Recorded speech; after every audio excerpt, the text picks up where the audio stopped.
వాక్య ధ్యానాంశమై దినవృత్తాంతాల మొదటి గ్రంథం 13వ అధ్యాయం.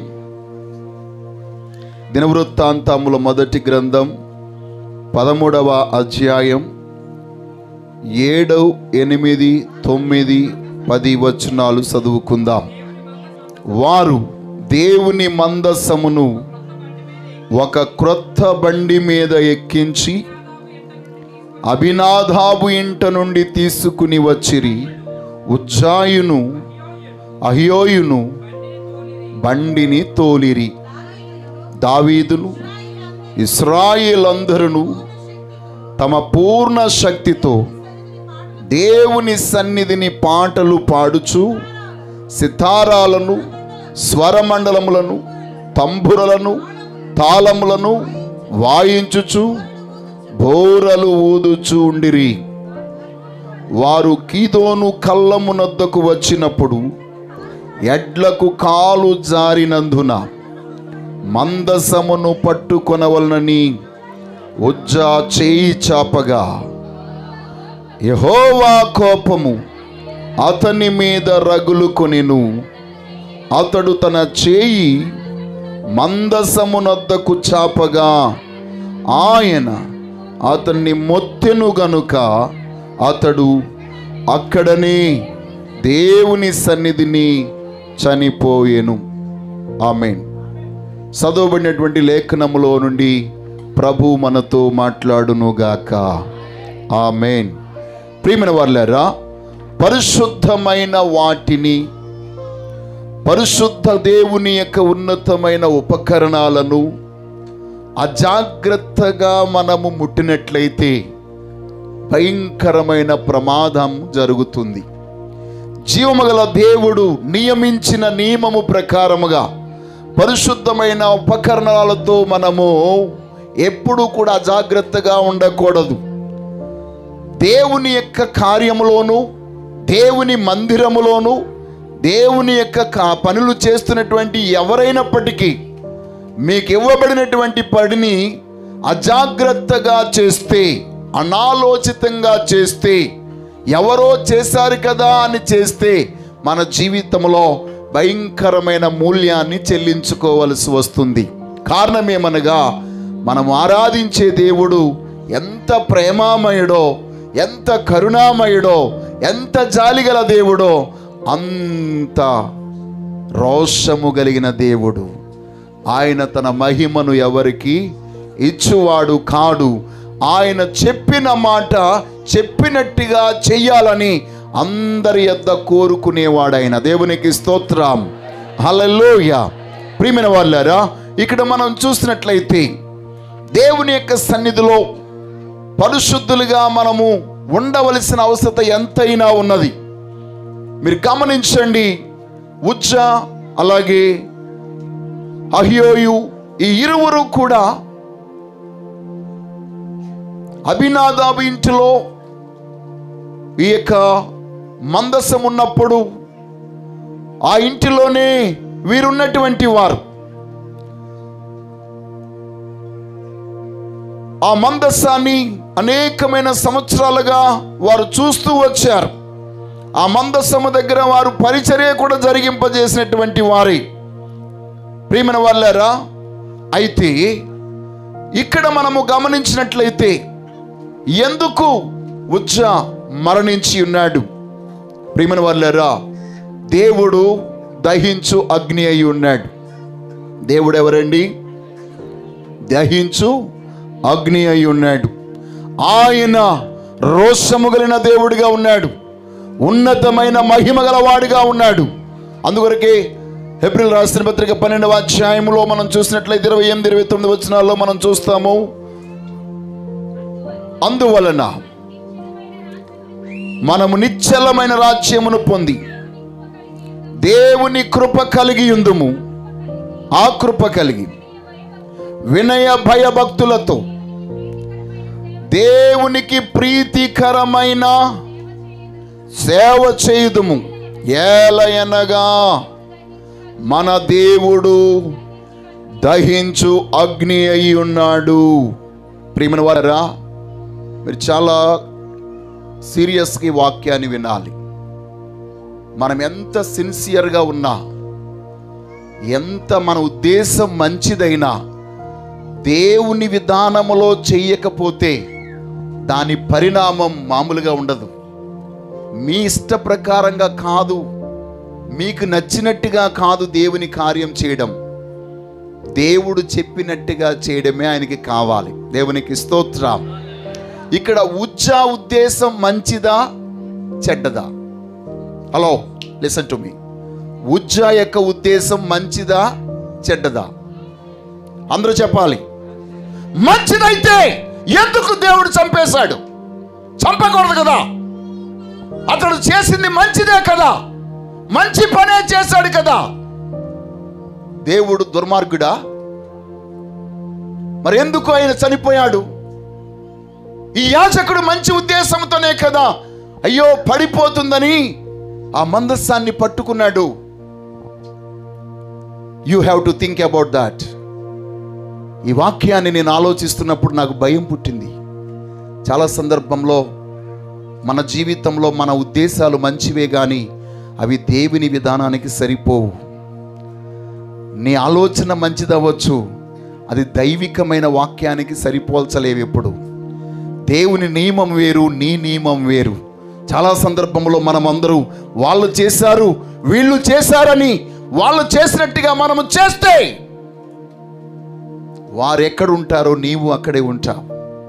మన జీవితంలో ఎప్పుడైనా గమనించాలి, వీరు చేసినటువంటి పని మంచిదే కానీ చేసే విధానం మంచిది కాదు.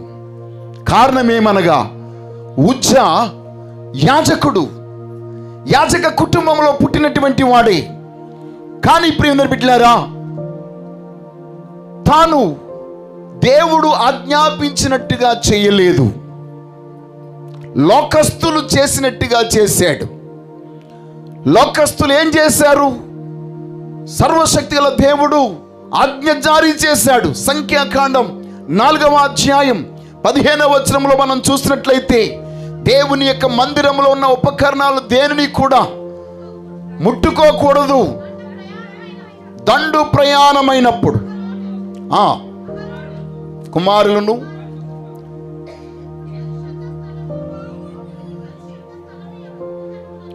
పరిశుద్ధ స్థలము యొక్క ఉపకరణములన్నిటినీ కప్పుట ముగించిన తరువాత కహతీయులను దాన్ని మోయవలెను. అయితే వారు చావక ఉండునట్లు పరిశుద్ధమైన దానిని ముట్టకూడదు. ఇవి ప్రత్యక్షపు గుడారములో కహతీయుల భారము. దేవునికి స్తోత్రం కలుగును గాక. ప్రియమైన వాళ్ళారా, సర్వశక్తి గల దేవుడు ముందుగానే చెప్పి ఉన్నాడు. ప్రధాన యాజకుడును యాజకులైనటువంటి అహరోను కుమారులను ఆ ఉపకరణములన్నిటి మీద వస్త్రములను కప్పిన తర్వాత వాటిని మోయవలసిందే. తప్పంటే వేటిలో పెట్టారో వాటిని మాత్రమే, ఆ కర్రలు పట్టుకుని మాత్రమే మోయాలి కానీ ఆ ఉపకరణాలను దేనిని ఏం చేయకూడదు, వారు ముట్టకూడదు. అందుకొరకే వారెవరు ముట్టకుండుట కొరకై ఆ మందస్సము 2 కొంకులు అటువైపు 2 కొంకులు ఇటువైపు చేయబడి, ఇటువైపు ఒక కర్ర అటువైపు ఒక కర్ర, పొడవాటి కర్రలు గుచ్చబడి ఆ ఎదర 2 వెనక 2 నలుగురు యాజకుల చేత దూరముగా ఉండి మోయబడేదే దేవుని మందస్సం.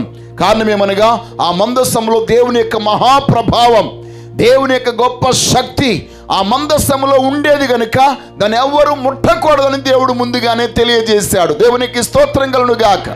హల్లెలూయా. అయితే ప్రియమైన బిడ్డలారా, ఇక్కడ మనం గమనించినట్లయితే ఎందుకు దావీదును అలాగే యాజకులను అలాగూ చేశారు అనగా, సమూయేలు మొదటి గ్రంథం 6వ అధ్యాయానికి వచ్చినప్పుడు ఆ 6వ అధ్యాయంలో ఫిలిష్తీయులందరూ కూడా 5వ అధ్యాయంలో మందస్సాన్ని తీసుకుని వెళ్ళిపోయిన సంగతి మనకు తెలుసు. 4వ అధ్యాయంలో మందస్సాన్ని కొనిపోయి వారు దాగోను గుడిలో పెట్టి ఉన్నారు.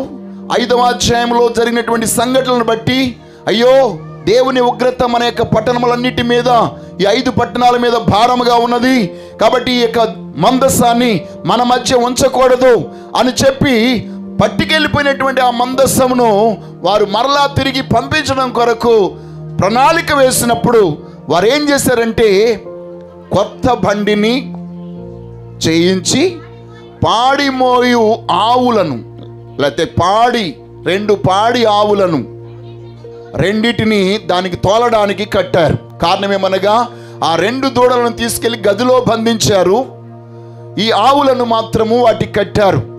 కారణం ఏంటంటే వారు ఒక సూచన పెట్టుకున్నారు, ఈ 2 ఆవులు గనక ఈ పిల్లల కొరకు తిరిగి వస్తే మనకి ఈ మందసం వల్ల కీడు కలగలేదు, కానీ పిల్లలను కాకుండా దైవ చిత్త ప్రకారంగానే ఈ యొక్క మందసాన్ని తీసుకుని వెళ్ళిపోతే గనక ఇది నిజముగా మన జీవితంలో ఆ దేవుడు ఉగ్రత మన మీద కలగజేశాడు, దాని నుంచి మనం విడుదల పొందుతామని ఆ ప్రజలు గుర్తించి కొత్త బండి మీద దాన్ని ఏం చేశారండి? మీరు గమనించండి, అప్పటి వరకు దేవుని మందసము బండి మీద పెట్టబడలేదు. దేవునికి స్తోత్రం. యాజకులు మాత్రమే ఆ యొక్క మందసాన్ని మోసారు, యాజకులు మాత్రమే ఆ మందసాన్ని తీసుకుని వెళ్ళారు. ఎన్నో ప్రాంతాలు, ఎన్నో వందల వేల కిలోమీటర్లు వారు భుజం మీద దాన్ని మోసుకుని వెళ్ళారే తప్ప ఎప్పుడూ కూడా వారు బండి మీద పెట్టలేదు దాన్ని. దేవునికి స్తోత్రం కలుగును గాక. కారణం ఏమనగా అది దేవుని యొక్క నియమం, దేవుడు ఏర్పాటు చేసిన కట్టడ. దేవుడు అన్నాడు, ముట్టితే చచ్చిపోతారు, చావకూడదు అని చెప్పి వాళ్ళందరికీ కూడా ఖచ్చితంగా చెప్పాడు.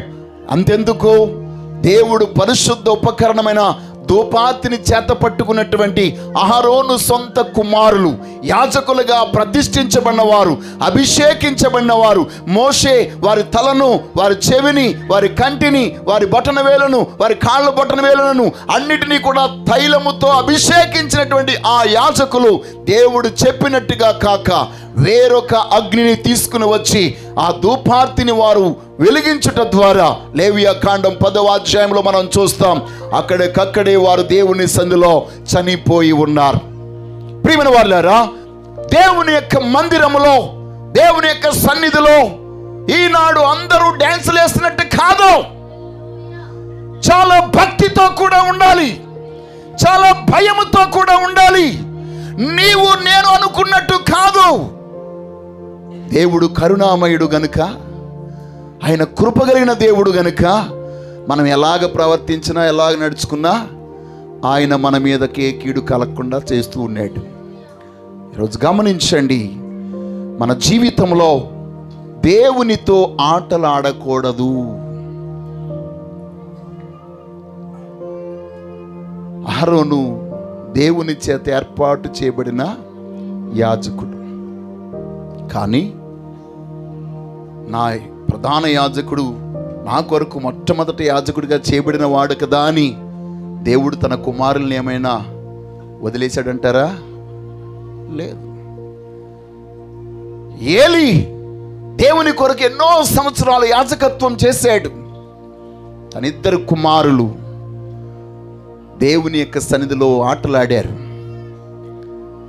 దేవుని యొక్క చిత్త ప్రకారంగా వారు నడవలేదు. ఏలిని బట్టి తన 2 కుమారుల్ని ఏమీ దేవుడు విడిచిపెట్టలేదు. దేవునికి స్తోత్రం. హల్లెలూయా. ప్రియమైన బిడ్డలారా, ఈరోజు నీవు ఏదో దేవుని కొరకు చేసావు కాబట్టి దేవుడు నీ కుటుంబాన్ని విడిచిపెట్టేస్తాడు అనుకోవద్దు. అందరము కుటుంబముగా దేవుడు చెప్పి చేతుల్లో మనం ఉండవలసిన వారమై ఉన్నాం. దేవునికి స్తోత్రం కలుగును గాక. చేతులెత్తి స్తోత్రం చెప్దాం. హల్లెలూయా, హల్లెలూయా, హల్లెలూయా.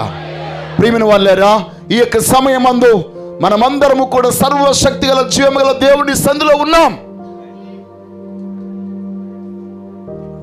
కొన్ని సందర్భాల్లో వారు చేసిన ఉద్దేశం మంచిది అవ్వచ్చు, చేసే విధానం మంచిది కాదు.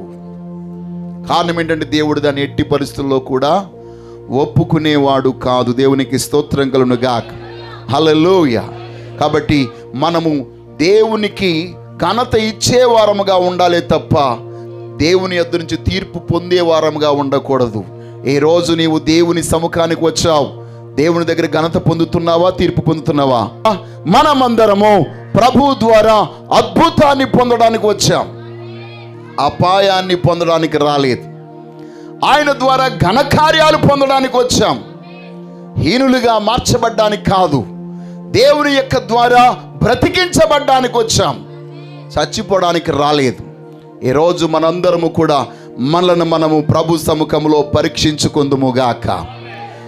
ఏ విధముగా దేవుని యొక్క మందస్సమునైనా ఉపకరణములనైనా ఎంత నిష్ఠతో పవిత్రముతో వాటిని కాపాడాలో అంతే నిష్ఠతో ఈ పరిశుద్ధ బలలో మీరు పాలుభాగస్తులు అవ్వాలి. ఖచ్చితంగా చెప్పాడు దేవుడు. ఎట్టి పరిస్థితుల్లో కూడా ఈ పరిశుద్ధ బలలో అందరూ తినుచున్నారు, త్రాగుచున్నారు. దాని ప్రకారంగానే ఒక రొట్టె తినేసాం, ఒక ద్రాక్ష రసం త్రాగేసాం, అయిపోయింది, ఈ నెల గడిచిపోయింది అని అనుకోవద్దు. వివేచన లేకుండా దేవుని యొక్క మార్గములో, దేవుని యొక్క నియమములో, దేవుడు చెప్పినట్టుగా మనము కాకుండా మన ఆలోచన ప్రకారంగా దీనిలో పాలిభాగస్థలమైతే రోగం, మరణం, బాధ, దుఃఖం, కన్నీరు, శోధన, సమస్యలు ఇవి తప్ప నీ బ్రతుకులో మేలు పొందలేవు. మరికొందరు మరణానికే వెళ్ళిపోయారు. కాబట్టి ఈ యొక్క దినాన మనమందరము పరిశుద్ధ దేవుని సన్నిధికి వచ్చి ఉన్నాం. దేవుని ద్వారా ఉన్నతమైన దీవెన పొందుదుముగాక. హల్లెలూయా, హల్లెలూయా. దాని బిడ్డలారా, రెండవదిగా మనం చూస్తే ఇతడు మంచి ఉద్దేశముతోనే చేశాడు, కానీ దేవుని యొక్క మాటకు విధేయుడు కాలేకపోయాడు. కారణం ఏమనగా ఉజ్జ యొక్క ఆలోచన మంచిదే, తాను చేసింది మంచిదే, కానీ చేసే విధానంలో తాను చేయలేకపోయాడు. కారణం ఏమనగా దేవుని వాక్యము మనం ముందుగా చెప్పుకున్నాం కదా, తన జీవితంలో జీవము గల దేవుడు ఆజ్ఞాపించిన ప్రకారంగా కాక తన ఇష్ట ప్రకారంగా చేయడానికి ప్రయత్నం చేసి ఉన్నాడు. దేవునికి స్తోత్రం కలుగునుగా. దేని బిడ్డలారా, గమనించండి. సమూయేలు మొదటి గ్రంథము 13వ అధ్యాయంలో చూస్తే సౌలు దేవునికి బలి అర్పణ అర్పించాడు. 13వ అధ్యాయం 8వ వచనం నుంచి 14వ వచనం వరకు మనం చూస్తాం. కానీ దేవుడు దాన్ని అంగీకరించలేదు. దేవుడు అతడు అర్పించినటువంటి అర్పణను స్వీకరించడానికి బదులుగా దేవుడు అతన్ని ఏం చేశాడు? తిరస్కరించాడు. అర్పణ తిరస్కరించడము కాదు, తాను చేసిన అవివేక పనిని బట్టి రాజ్యము నుండే తిరస్కరించాడు. దేవునికి స్తోత్రం కలుగునుగాక. ఏమండి, దేవునికి అర్పణ అర్పించి దేవుని ద్వారా మేలు పొందాలి, దేవునికి అర్పణ అర్పించి విడుదల పొందగలగాలి, అర్పణ అర్పించి విజయము పొందగలగాలి, అర్పణ అర్పించి మేలు పొందగలగాలి. కానీ ఇక్కడ అర్పణ అర్పించి ఏం చేయబడ్డాడు? ఉన్న రాజ్యాన్ని కోల్పోయాడు. దేవునికి స్తోత్రం. వెతుక్కుంటూ పడిచాడు. తాను అక్కడికి రాకమునిపే అక్కడ రప్పించడం కొరకు తండ్రి దగ్గర ఉన్నటువంటి గాడిదలన్నింటినీ కూడా బయటికి వెళ్ళిపోయేటట్లుగా దేవుడు చేసి, ఇతడు గాడిదల కోసం వెతికేటట్లుగా దేవుడు చేసి, ఆ గాడిదలు వెతుకుతున్నప్పుడు ఎక్కడా దొరకకపోయేసరికి ప్రవక్త దగ్గరికి వెళ్ళాలి అనేటువంటి ఒక నడిపింపు ఆ సేవకుడి ద్వారా కలగజేసి అతన్ని అక్కడికి నడిపించి, ఇదిగో ముందుగానే సమూయేలుకు చెప్పాడు, నేను పలానా గోత్రంలో నుండి ఎద్దకు ఒకరిని రప్పిస్తాను, అతడు ఇతడే అని చెప్పేసి సమూయేలుకు ముందుగానే దేవుడు చెప్పాడు. కాబట్టి ఆ యొక్క సౌలు రాగానే, ఇదిగో నేను చెప్పిన వాడు ఇతడే, ఇతని తల మీద నూనె పోసి ఇతను అభిషేకించు అని చెప్పి అతన్ని పట్టాభిషక్తిని చేసి రాజుగా చేసి ఉన్నతమైన స్థానాన్ని కల్పిస్తే, నేను రాజునయ్యాను కదా, ఏదైనా చేయొచ్చు అనుకుని విర్రవీగినటువంటి సౌలు జీవితంలో దేవుని యొక్క సింహాసనము తన చేతిలో నుండి దేవుడు తీసివేసినట్టుగా మనం చూస్తున్నాం. దేవునికి స్తోత్రం. హల్లెలూయా. ప్రియమైన బిడ్డలారా, కాబట్టి మన జీవితంలో ఇక్కడ కూడా సౌలు చేసినటువంటి పని మనం చూస్తే తన ఉద్దేశం మంచిది. ఎందుకంటే దైవజనుడు లేట్ అయిపోయాడు. ఏమయ్యాడండి? దైవజనుడు సమూయేలు చెప్పిన సమయానికి రాలేదు. ప్రజలందరూ అప్పటికే చాలా కాలం చాలాసేపు వేచి ఉండి చెదిరిపోతూ ఉన్నారు. ఇంకా అందరూ వెళ్ళిపోతే ఆ కార్యక్రమము మరి మిస్ అయిపోతుంది. అందరూ ఉన్నప్పుడు చేయడమే బెటర్ కదా అని చెప్పేసి యాజకుడు చేయవలసినటువంటి పనిని రాజు చేసేసాడు. ప్రియమైన వారులారా, తన ఉద్దేశం మంచిదై ఉండొచ్చు, ప్రజలందరూ ఉండగానే చేయాలని. కానీ దేవుడు చెప్పినట్టు తాను చేయలేదు. దేవునికి స్తోత్రం, హల్లెలూయా. కాబట్టి ఈ యొక్క దినాన మన యొక్క జీవితంలో చాలా జాగ్రత్తగా ఉండవలసిన వారమై ఉన్నాము.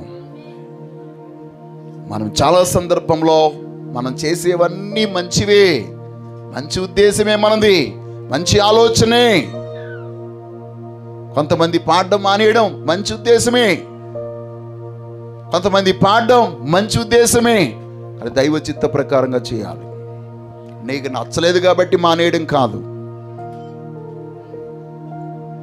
నీకు నచ్చింది కాబట్టి చేసేయడం కాదు. నీకు నచ్చడం మెచ్చడం పక్కన పెడితే దేవుని యొక్క చిత్త ప్రకారంగా నువ్వు చేస్తున్నావా లేదా అనేది చాలా ప్రాముఖ్యం.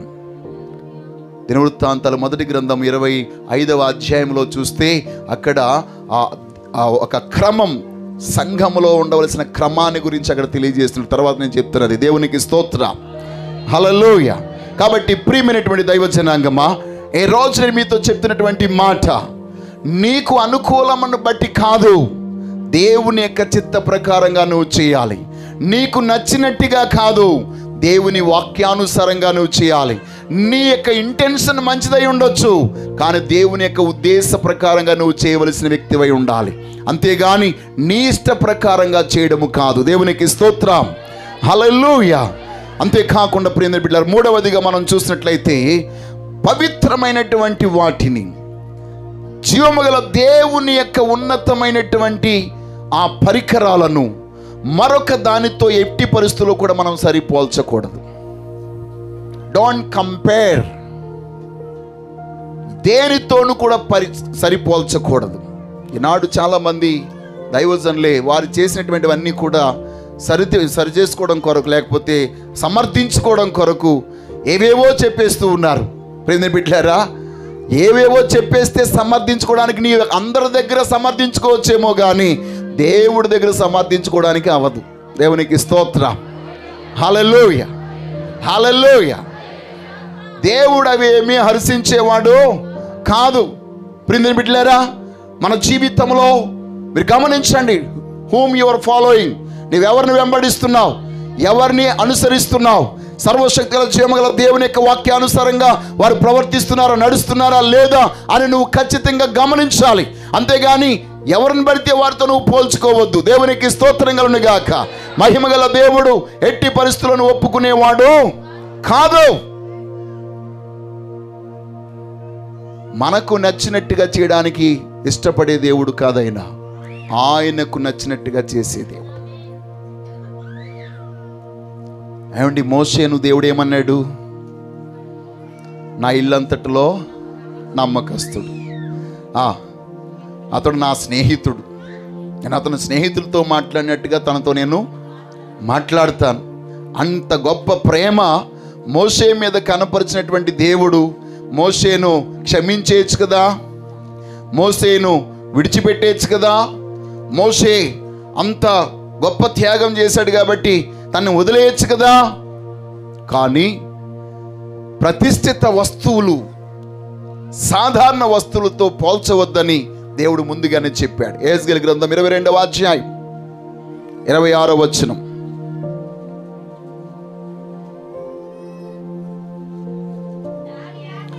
దాని యాజకులు నా ధర్మశాస్త్రమును నిరాకరించుదురు, నాకు ప్రతిష్ఠితములగు వస్తువులను అపవిత్రపరచుదురు.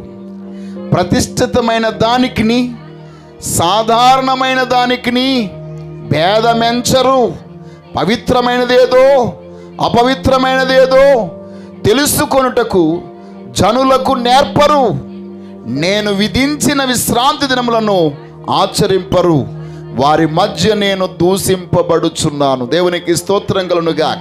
ప్రియమైన వాళ్ళారా, ఈరోజు ఏది ప్రతిష్ఠితమైనది, ఏది సాధారణమైనది, ఏది పవిత్రమైనది, ఏది అపవిత్రమైనది మనమందరము కనుగొనాలట. దైవజనుడిగా నేను మీకు నేర్పించాలి. నేర్పించకపోతే దేవుడు నాకు శిక్ష విధిస్తాడు. దేవునికి స్తోత్రం. ఈరోజు మిమ్మల్ని సరి చేసినప్పుడు మీకు నాకు కొంచెం నొప్పి కలుగుతుంది, బాధ అనిపించొస్తూ, పాస్టర్ గారు ఏంటి ఇంత సీరియస్గా మాట్లాడుతున్నారని. కానీ అలాగ మాట్లాడకపోతే నాతో దేవుడు సీరియస్గా మాట్లాడతాడు. నేను మీకు ఆ భేదాన్ని తెలియజేయకుండా ఏం పర్లేదు మిక్స్డ్గా ఉండండి అని చెప్పేస్తే రేపు నన్ను మిక్సీలో వేసి మిక్సింగ్ చేసేస్తాడు దేవుడు నన్ను. దేవునికి స్తోత్రం కలుగునుగా. హల్లెలూయా, హల్లెలూయా. ఈ రోజు నువ్వు చేసే ప్రతి పని, మాట్లాడే ప్రతి మాట, చూచే ప్రతి చూపు అన్నిటిలో కూడా నువ్వు భేదాన్ని చేయాలి, వేరియేషన్ తీసుకురావాలి.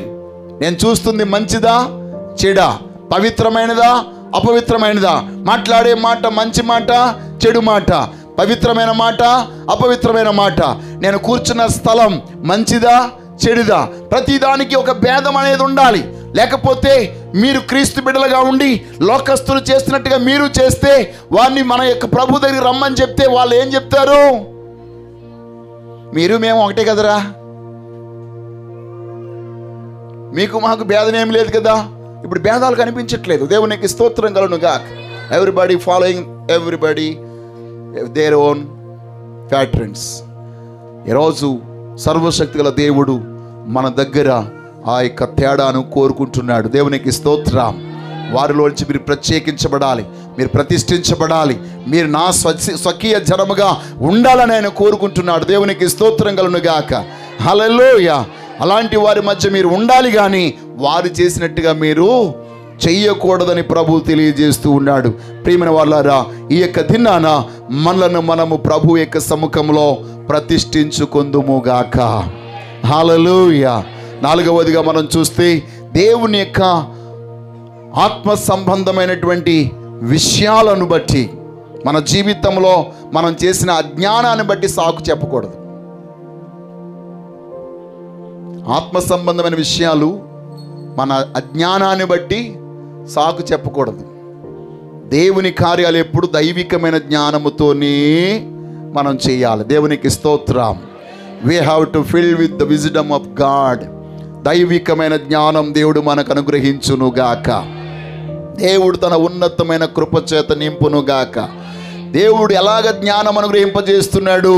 తన వాక్యము ద్వారా జ్ఞానం అనుగ్రహింపజేస్తున్నాడు.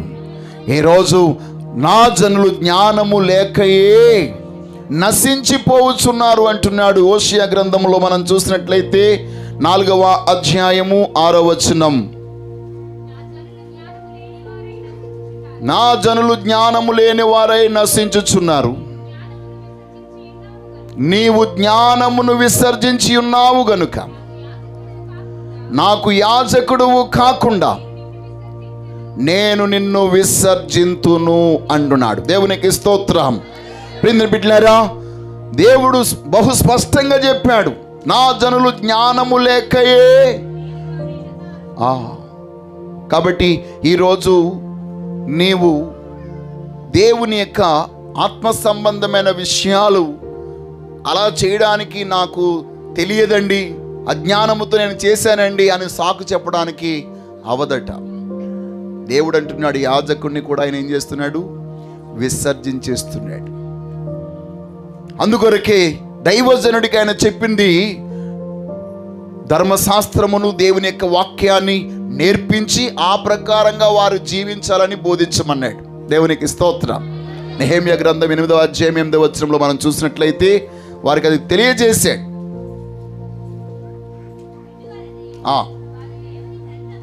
దేవుని గ్రంథమును స్పష్టముగా చదివి వినిపించి జనులు బాగుగా గ్రహించినట్లు దానికి అర్థము చెప్పిరి. దేవునికి స్తోత్రం. కాబట్టి ప్రజలు ధర్మశాస్త్రాన్ని చదవడమే కాదు, వినడమే కాదు, దాన్ని బాగుగా అర్థము చేసుకున్నట్లు, వారు దాన్ని విని గ్రహించినట్లు అర్థము చెప్పి వారందరికీ బోధించారట. దేవునికి స్తోత్రం కలుగునుగాక. హల్లెలూయా. ప్రియమైన బిడ్డలారా, ఆ ప్రకారంగానే మన జీవితంలో మరొక వ్యక్తిని మనం చూస్తాం. అజ్ఞానముతో చేసి జీవితకాలం మిగిలిన కాలం అంతా దుఃఖములో గడిపినటువంటి వ్యక్తి ఉన్నతమైనటువంటి రీతిలో వృద్ధి పొందాడు, గొప్ప రాజుగా పేరుగాంచాడు, ఎక్కువ సంవత్సరాలు రాజ్యాన్ని పరిపాలించాడు. ఉన్నతమైనటువంటి పేరుగాంచినటువంటి వాడు. ఎలాగంటే కొండలు పర్వతాలన్నీ కూడా తన కాలమందు ఫలాన్ని ఇచ్చాయి, సస్యశ్యామలంగా మారిపోయాయి. ఉన్నతమైన రీతిలో పంట పండడం ప్రారంభించింది. అంతేకాకుండా ఎక్కువ ఆయుధాలను సమకూర్చాడు, ఎక్కువ బురుజులను కట్టాడు, ఎక్కువ మరి ప్రజలందరికీ కూడా మేలు చేయడం ప్రారంభించాడు. అన్నీ బాగా జరుగుతున్నాయి. కానీ తాను దైవికమైన కార్యానికి వచ్చేసరికి ఆత్మ సంబంధమైన విషయంలో అజాగ్రత్తగా ప్రవర్తించాడు. యాజకుడు వేయవలసిన ధూపార్తిని చేత పట్టుకుని దేవుని సంధికి వెళ్ళి మనవాడు ధూపం చేసేయాలనుకున్నాడు. దేవునికి స్తోత్రం. ప్రేమిన వాళ్ళరా, తన నుదుటి మీద కుష్ఠం వచ్చి కుష్ఠిరోగిగానే జీవితము ముగించుకోవలసి వచ్చింది. బ్రతికినంతకాలం కుష్ఠరోగిగా ఉండిపోయాడు. ప్రజల మధ్యకి రాలేని పరిస్థితి అయిపోయింది. తన గదికే పరిమితమైపోయాడు. ఎంతో గొప్ప రాజుగా పేరుగాంచవలసినటువంటి ఉజ్జియా తన ఉన్నతమైన పేరును తానే కోల్పోయాడు. దేవునికి స్తోత్రం కలుగునుగాక. హల్లెలూయా, హల్లెలూయా. కాబట్టి ఈరోజు ఆ యొక్క విషయం మనం దినవృత్తాంతాలు 2వ గ్రంథం 26వ అధ్యాయంలో మనం చూస్తాం. 16 నుండి ఇంటికి వెళ్ళిన 21 వరకు చదవండి. ప్రియమైన బిడ్డలారా, ఈ దినాన మన జీవితంలో ఆత్మ సంబంధమైనటువంటి కార్యాలను అజ్ఞానముతో, జ్ఞానము లేని వారంగా చేయకూడదు. కాబట్టి ఈరోజు మనమందరము కూడా దేవుని యందలి యొక్క పరిశుద్ధ భయము మరలా మనలో పునరుద్ధరించుకుందుముగాక. దేవుని భయం మనలోనికి వచ్చునుగాక. ఒక మాట మాట్లాడితే మనకు దేవుని భయం ఉండాలమో, దేవుడు ఈ విషయంలో మనకు తీర్పు తీరుస్తాడేమో. ఒక పని చేస్తే దానికి ఒక భయం ఉండాలి మనకి. ఈరోజు దేవుని యందలి పరిశుద్ధ భయం మనలో మరలా పునరుద్ధరించబడునుగాక. ఈనాడు దేవుని భయం ఎవరిలోనూ లేదండి, ఎవరిలోనూ లేదు. ఒకప్పుడు దేవుడు అంటే చాలా భయం, దైవజనుడు అంటే ఎంతో భయం. అవన్నీ ఒకప్పుడు, ఒక 30 years 20 years బ్యాక్. అది ఇప్పుడు మనం అది ఎక్స్పెక్ట్ చేయకూడదు. దేవుడు అంటే భయం లేదు కాబట్టి తల్లిదండ్రులు అంటే భయం లేదు, అమ్మన్న భయం లేదు, నానన్న భయం లేదు, ఉపాధ్యాయునన్న భయం లేదు, టీచర్స్ అన్న భయం లేదు. ఏమంటే దేవుడు అంటే భయం ఉందా? మా చిన్నప్పుడు ఆడుకునే వాళ్ళం. దేవుడు అంటే భయం ఉందా? పెద్ద పూలు వస్తే భయపడుకుంటావా, చిన్న పూలు వస్తే భయపడుకుంటూ ఉంటావా అంటే నేను భయపడను అంటే అనేవారు. ఒకసారి తులిపడేవారు. ఇప్పుడు మీరు ఆడుతూ ఉంటారా? ఇప్పుడు లేవులేండి ఆ ఆటలు. ఇప్పుడు ఆ ఆడడానికి టైం ఎక్కడ మనకి? ఇప్పుడు ఎదురు బదురు కూర్చుని మాట్లాడుకునే అవకాశం ఎక్కడిది? ఎవరి ఫోను వాళ్ళది. భార్య భర్తలు కూడా మాట్లాడుకోవట్లేదండి. భార్య భర్త ఇద్దరు మాట్లాడుకుంటున్నప్పుడు మధ్యలో సెల్ ఫోన్ రాకూడదండి.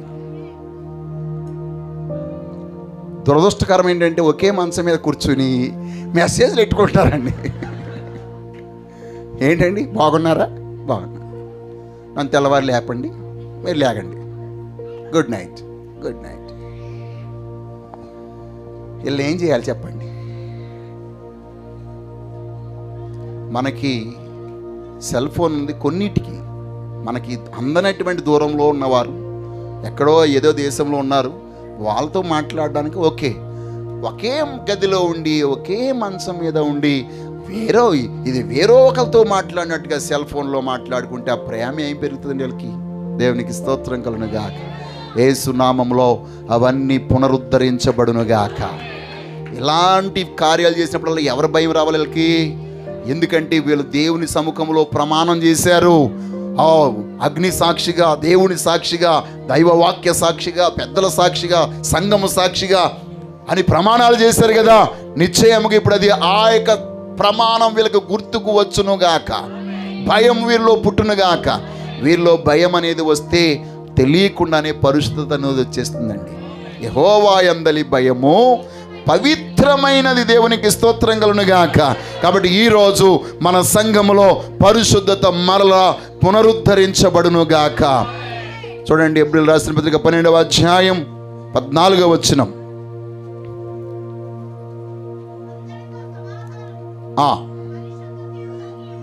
అందరితో సమాధానమును పరిశుద్ధతను కలిగిండుటకు ప్రయత్నించుడి. పరిశుద్ధత లేకుండా ఎవడునో ప్రభువును చూడడు. దేవునికి స్తోత్రం. కాబట్టి అందరును అంతటను అందరితోనూ సమాధానముగాను పరిశుద్ధత కలిగిన వారిగా ఉండుటకు ప్రయత్నించుడి. ఏ రోజు మొదలుకొని పరిశుద్ధత దేవుడు మీలో కలగజేయును గాక. ఏం బిడ్డలారా, ఎప్పుడైతే ఆ సంఘటన జరిగిందో దావీదుకును ఆ అధిపతులందరికీ బుద్ధి వచ్చేసింది. దేవునికి స్తోత్రం. బాధపడితే గాని బాధపడదు కదా. ఇప్పుడు 15వ అధ్యాయానికి వచ్చేసరికి వారిలో ఒక గొప్ప మార్పు వచ్చేసిందండి.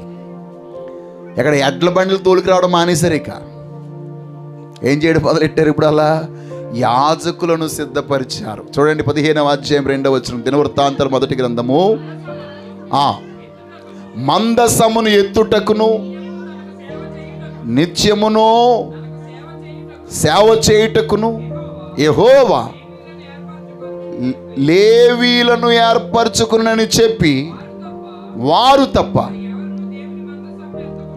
మరి ఎవ్వరునూ దేవుని మందసమును ఎత్తకూడదని దావీదు ఆజ్ఞ ఇచ్చెను. అది జరిగినటువంటి సంఘటన. 13వ వచనం చూద్దాం. ఎంతకు ముందు మోయక ఉండుట చేతను మనం మన దేవుడని యెహోవా యొద్ద విధిని బట్టి విచారణ చేయకుండుట చేతను ఆయన మనకు నాశనము కలగజేసెను. కావున ఇప్పుడు మీరును మీ వారును మిమ్మును మీరు ప్రతిష్ఠించుకుని నేను ఆ మందసమునకు సిద్ధపరిచిన స్థలమునకు దాన్ని తేవలెను. చూడండి వాళ్ళు ఎంత క్రమబద్ధీకరణలోకి వచ్చేసారు. మనము విధి విధానాన్ని బట్టి విచారణ చేయక చేసిన పనిని బట్టి ఈ కీడంతా మన మీదకి వచ్చింది, ఈ నాశనం మన మీదకి వచ్చింది. ఇక మీదట మనం అలాగా చేయకూడదు. దేవుడు నిర్ణయించిన ప్రకారంగానే లేవీలే మందసాన్ని ఎత్తాలి, మోయాలి, లేవీలే దాన్ని ఎక్కడైనా పెట్టాలి, ఎవరు పడితే వాళ్ళు చేయకూడదు అని దావీదు వారందరికీ ఆజ్ఞ జారీ చేశాడు. దేవునికి స్తోత్రం కలుగును గాక. ఈరోజు ప్రియమైనటువంటి దైవ జనాంగమా, మనందరిలోనూ ఆ భయము కలుగును గాక, ఆ భయము పుట్టును గాక, ఆ భయము ప్రకారంగా మనము జీవించుదుము గాక. దావీదు ఎప్పుడైతే ఆ యొక్క దైవికమైన నియమం ప్రకారముగా, విధానం ప్రకారముగా దేవుని ఎడల భయముతో భక్తితో చేసినాడో, మరలా ఏమండి ఒకసారి గమనించండి, ఒకరు చనిపోతే మళ్ళీ ఎవరన్నా వస్తారా అక్కడికి? రారు. కానీ దేవుని భయం బట్టి వీరు దైవ వాక్యానుసారంగా ఇప్పుడు చేయడం బట్టి వారు మరలా మందసాన్ని తీసుకురావడానికి ఇప్పుడు ఏమి వచ్చింది? వీళ్ళకి ధైర్యం వచ్చింది. దేవునికి స్తోత్రం కలుగునుగా. హల్లెలూయా. మన యొక్క పనిని బట్టి మనకి కీడు కలిగింది, కానీ దేవుడు మనకి కావాలని కీడు కలగజేయలేదు. మన బుద్ధిహీనతను బట్టి మనము దేవుని యొక్క విధానంలో కాకుండా మనుషుల విధానంలో, మనము దేవుడు మన కొరకు నియమించిన నియమం ప్రకారంగా కాకుండా ఫిలిష్తీయుల నియమం ప్రకారంగా చేశాం కాబట్టి మనకి కీడు కలిగింది. వాళ్ళ ప్రకారంగా కాదు ఇప్పుడు మనం చేయవలసింది, దేవుని నియమం ప్రకారంగా చేయాలి. కాబట్టి ప్రియమైన బిడ్డలారా, ఈరోజు మనందరము కూడా పరిశుద్ధ దేవుని సముఖంలో మనల్ని మనం ప్రతిష్ఠించుకుని ప్రభు కోరినట్టుగా మనము ఉందాం, ఆయన చెప్పినట్టుగా మనం చేద్దాం. ఈరోజు మీరు ఉన్నటువంటి వాటన్నిటికంటే ఉన్నతమైన దీవెనలు పొందడానికి దేవుడు మీ ఎడల కోరుకుంటున్నాడు. ఎవ్వరు కూడా కీడు పొందాలని, లేకపోతే నాశనాన్ని పొందాలని, లేకపోతే బాధను అనుభవించాలని దేవుడు కోరుకోవట్లేదు. అందరూ ఆరోగ్యవంతులుగా, ఆశీర్వదించబడేవారుగా, దీవెనలు పొందేవారుగా ఉండాలని దేవుడు కోరుకుంటున్నాడు. కాబట్టి మిమ్మల్ని మీరు ఈరోజు ప్రభువుకు ప్రతిష్ఠించుకొనండి, ఆయనకు ప్రతిష్ఠించుకొని ఆ గొప్ప దేవుని యొక్క ఆశీర్వాదాన్ని మీరు పొందండి. దేవుడి మాటలను బట్టి మిమ్మల్ని అందరినీ దీవించును గాక. ఆమేన్.